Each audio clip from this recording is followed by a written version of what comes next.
गरुड़ जी भगवान विष्णु के चरणों में बैठ गए। उनके मन में एक गहरी जिज्ञासा थी, प्रभु संसार का सबसे बड़ा रहस्य क्या है? विष्णु भगवान करुणा से मुस्कुराए और बोले, हे विनता पुत्र, सबसे बड़ा रहस्य है मृत्यु। मनुष्य जीवन भर इसी को टालने की चेष्टा करता है, परंतु अंततः इससे बच नहीं पाता।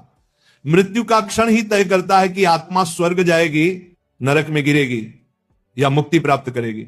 गरुड़ ने विस्मय से पूछा, प्रभु मृत्यु के समय आत्मा की स्थिति कैसी होती है? वह शरीर को कैसे छोड़ती है? विष्णु भगवान बोले, हे गरुड़, जब प्राणी का आयु काल पूर्ण होता है, जब उसके प्राणों का तेल दिए की तरह समाप्त हो जाता है, तब मृत्यु आती है। मृत्यु कोई शत्रु नहीं है, यह केवल आत्मा को उसके कर्मों के अनुसार अगले लोक की ओर ले जाने का मार्ग है।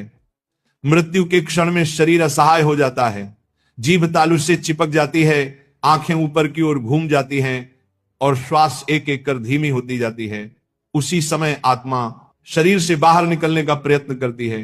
गरुड़ ने पूछा, प्रभु क्या आत्मा तुरंत शरीर से निकल जाती है? विष्णु बोले, नहीं गरुड़, यह सरल नहीं है। जिस प्राणी ने जीवन भर शुभ कर्म किए हैं, सत्य बोला है, दान दिया है और प्राणियों को कष्ट नहीं पहुंचाया है, उसकी आत्मा सहजता से शरीर का त्याग करती है, जैसे केस को घी से खींच लिया जाए, उससे कोई पीड़ा नहीं होती। परंतु जिसने पाप किए हैं, हत्या, चोरी, छल, व्यभिचार, असत्य और अधर्म, उसकी आत्मा शरीर से बाहर निकलने में अत्यंत कष्ट पाती है।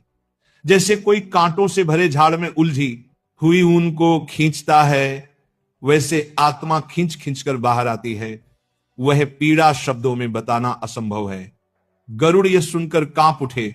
उन्होंने आगे प्रश्न किया, प्रभु उस क्षण आत्मा को क्या दिखाई देता है? विष्णु बोले, हे पक्षराज, मृत्यु के क्षण आत्मा को अपने पूरे जीवन का लेखा जोखा स्पष्ट दिखने लगता है।